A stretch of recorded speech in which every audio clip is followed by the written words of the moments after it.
Ok, alors bonjour, j'espère que vous allez bien. On va décortiquer le trait sur USD4.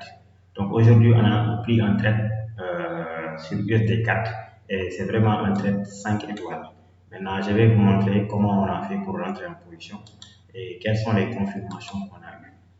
Bon, toujours boo ñëwee ci benn ci graphique li ngay njëkk a identifier mooy le contexte. Je suis dans quel contexte? Dans un contexte baissier. Est-ce que j'ai une structure baissière ou bien une structure haussière? Et je suis dans quelle phase au sein de la structure? Parce que dans une structure, il y a des phases. Il y a des phases d'expansion, de retracement, etc. Donc de reversal, etc. Maintenant, je vais identifier la structure et les phases donc la phase dans laquelle donc, je suis. Ok, donc, si je viens en H4, donc j'ai analysé d'abord le graphique sur les HTF, les High Time Frame. Donc, je remarque que ici, j'étais dans une structure haussière et là, je rentre dans une structure baissière. Donc, à partir de là, je suis dans une structure baissière. Donc, depuis le 13 décembre, je suis dans une structure baissière. Et je fais des highs et des lows. Mes highs sont de plus en plus bas et mes lows sont de plus en plus bas. Donc, je suis dans une pleine structure qui est baissière. Léegi nag damay xool donc je suis dans quelle phase parce que au sein de la structure il y a des phases. Il y a une accumulation, expansion, retracement, reversal, etc. Donc oui. Ensuite je vais revenir ici accumulation, expansion, retracement, reversal. Ensuite je reviens ici accumulation, expansion, retracement. Donc quand je prenais le trait, donc moi j'étais ici. Voilà. Fii laa tolloon fii c'était vers 14 heures comme ça donc fii laa tolloon voilà donc position bi ma koy jël on était à 14 heures voilà.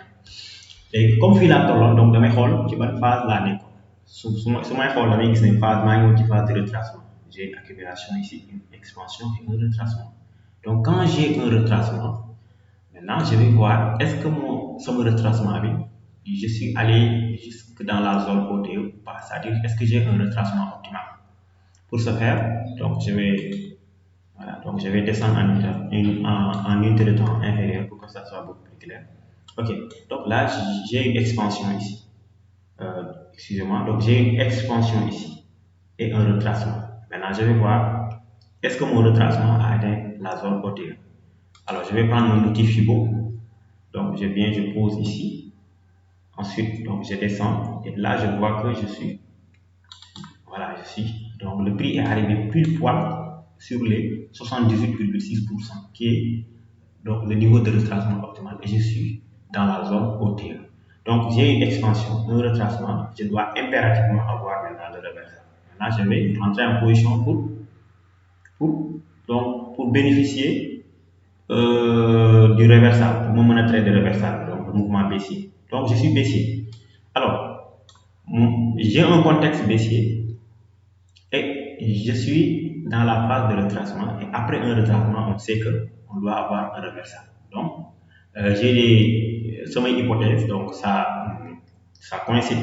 Donc, structure baissière, retracement au niveau optimal, donc dans la zone hauteur. Donc, ce qui va suivre, c'est forcément une baisse, un reversal. Ok, donc je peux enlever maintenant l'outil Fibonacci. Donc je sais que déjà je suis dans la zone hauteur.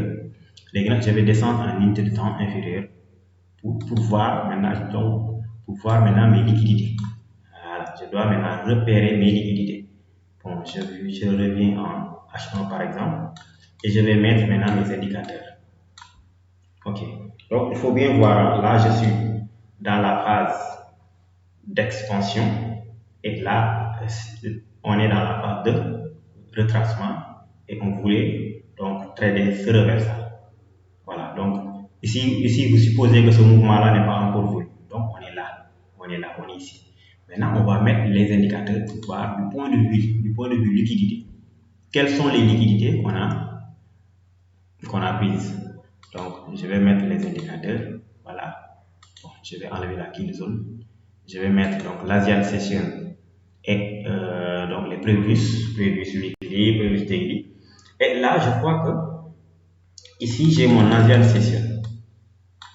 Donc j'ai mon Asian Session ici. Là j'ai donc mon Asian Session High qui a été pris. Ok, donc j'ai récupéré l'Asian Session High. Et ça, cette ligne-là, c'est le previous daily high, donc qui a été déjà récupéré aussi pendant la session donc la session de Tokyo. Là, j'ai le previous weekly qui est grosse liquidité. Previous weekly high. Le previous weekly high, c'est une très grosse liquidité qui est là. Donc, on a pris assez de liquidité. L'Asian Session High, previous daily high, previous weekly high. Maintenant, je vais regarder de l'autre côté. Donc, le prix a réagi sur quelle zone? Ici, on a une zone d'offre. On a un high ici. Donc, ça, c'est une zone d'offre. Et si je dois tracer le high, c'est la dernière bougie bleue avant la bougie rouge. Donc, je vais délimiter ma zone sur cette bougie-là. Donc, je vais agrandir pour que vous puissiez voir. Voilà. Donc, là, j'ai une zone. Donc, ici, je prends en compte les mèches, voilà, pour avoir une zone beaucoup plus large, quoi. Je prends en compte donc les mèches. Comme la bougie est petite, je prends en compte les mèches et je vais élargir ça donc de l'autre côté. Voilà. Donc je vais aller à droite et là je vois que le prix est venu réagir. Après la prise de liquidité, le prix arrive sur ma zone d'offre, sur un order block. Donc qu'est-ce que je vais faire maintenant?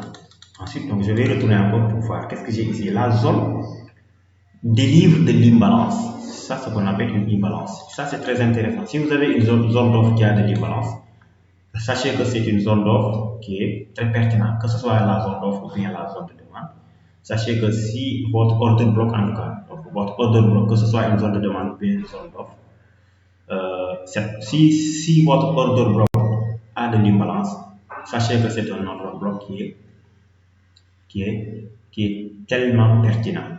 Et là, vous voyez que donc mon order block a déjà pris une liquidité avant de baisser. Donc vous voyez, c'est cette mèche qui est venue récupérer les liquidités qui étaient à ce niveau. Puis, on a une baisse. Donc, ça, on a une zone qui est très pertinente. Et on est revenu sur la zone là. Voilà. Donc, je récapitule. On a pris mon Asian Session High. On a le previous daily high qui a été déjà pris. On a le previous weekly high. On a comblé cette imbalance. Donc, ça, ici, on a une imbalance ici.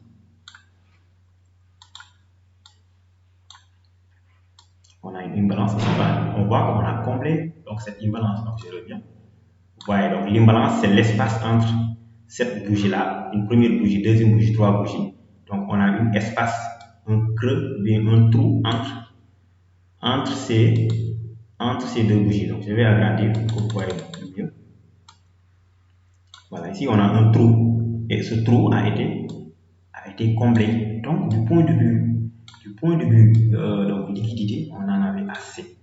Voilà, on en avait assez. Maintenant, il reste juste les confirmations ici, dans mon order block. Je vais enlever cette pente. Voilà. Et toujours, on descend maintenant en LTF, en time frame inférieur pour voir donc, les confirmations. Donc là, je suis en M15, c'est pas très clair. Je vais descendre encore en M5. Ah, ok. Donc ici, voilà. Donc si je regarde le graphique en M5, donc pour les confirmations, je vais encore regarder la structure. Ici, j'ai un low, un high, un low, un high, c'est simple. Un low, un high. Bon, on est venu casser. On peut dire que ça, c'est un mitigation block. Mais, donc, plus loin, on est venu encore casser. On a cassé un low. Et le low là, on a cassé le low. Donc, ici, on a un mitigation block. Mais vous avez remarqué que le prix n'est pas revenu. Donc, sur l'autre bloc. Donc, on pouvait rater un point d'entrée ici. Maintenant, donc quand j'ai regardé le graphique, moi j'étais ici. Donc j'ai considéré ça, cette cassure, donc du premier low. Ici on casse ce low là. Voilà. Donc c'est ce qui a attiré mon attention. On casse deux lows. On a un low ici. Ok. On a un premier low qui a été cassé. Voilà. Et on vient faire un low au plus bas que ces lows. ici. Maintenant, à partir de cette cassure, donc je me suis dit que donc j'ai un BOS ou bien j'ai un SHOS. Ici, j'ai un SHOS, change of caractère. Donc j'ai un SHOS. Voilà, ici j'ai mon SHOS qui est là. Donc cette ligne-là, en bleu, ça c'est mon SHOS. Et maintenant, j'attends le retracement. Alors, regardez ici, c'est très important. Parce que ici, donc vous pouvez me dire que le mouvement doit retracer encore jusqu'à la zone côté. Mais non, attention, il faut regarder ce qui se passe ici. Ici, donc il n'y a rien à venir récupérer, il n'y a pas d'imbalance. Voilà, souvent si vous ne voyez pas d'imbalance, ici par exemple vous avez un breaker block. Donc on a comme confirmation un breaker block, on a créé une chose, on a cassé ce bloc. Maintenant, au moment du retracement, le prix donc, doit retracer comme ça. Mais comme il n'y a rien à récupérer ici, il n'y a pas d'imbalance à combler, il n'y a pas d'order bloc à venir, donc il n'y a pas d'order bloc sur lequel on peut venir réagir. Donc il n'y a rien ici, il n'y a rien ici. Donc le marché ne va pas retracer pendant longtemps. Donc le retracement ne sera pas profond. Voilà. Donc on retrace un tout petit peu. Peut-être on a comblé cette imbalance. Vous voyez ici. Voilà. On a une petite imbalance ici. Et si on doit se placer sur cette imbalance. Voilà. On a une imbalance ici. Je vais tracer le trait ici. Et le trait là, je ne sais pas si vous voyez, mais on a une petite imbalance ici à venir combler. Je vais agrandir ça. Ok. Voilà. On a cette petite espace. Voilà. Donc, cette petite espace qui restait. Mais donc là derrière, bon, il n'y a pas de choses intéressantes. Voilà. Donc moi je me suis placé ici donc directement. Même je n'ai même pas attendu le retracement parce que je savais que ce retracement-là ne sera pas profond puisqu'il n'y a pas grand chose ici. Il n'y a pas grand chose ici à venir combler. Donc je me suis placé ici automatiquement. Donc je me suis placé ici.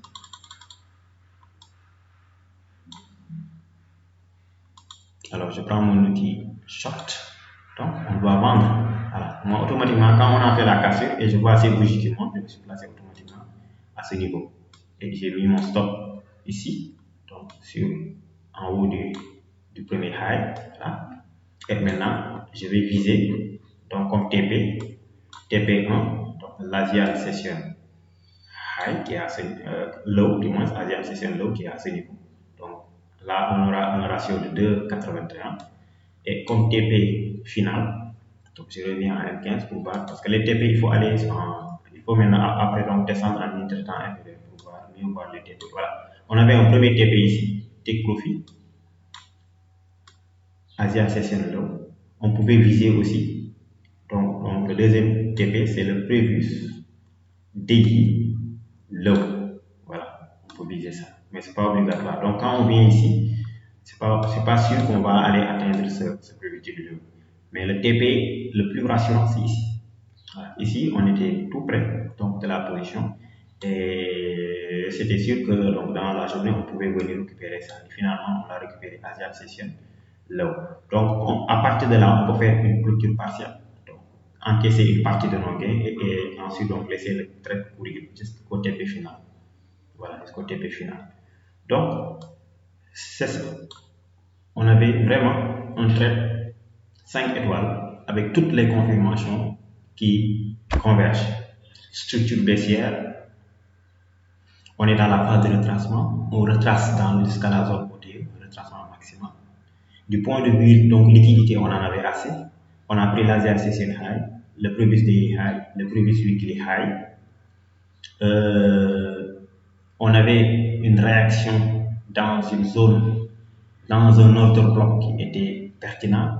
Cet order bloc aussi donc, avait de l'imbalance et l'imbalance a été comblée. Donc, vraiment, on avait beaucoup de confirmations.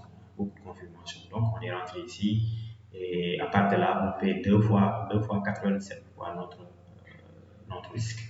Et si on atteint le TP final, donc vous voyez, c'est un trade 5R. C'est-à-dire si vous engagez $100 sur ce trade, si le trade atteint le take profit final, donc, et que vous n'avez pas fait de clôture partielle, vous aurez $549. Voilà, donc c'est ça. Ok, je vous remercie.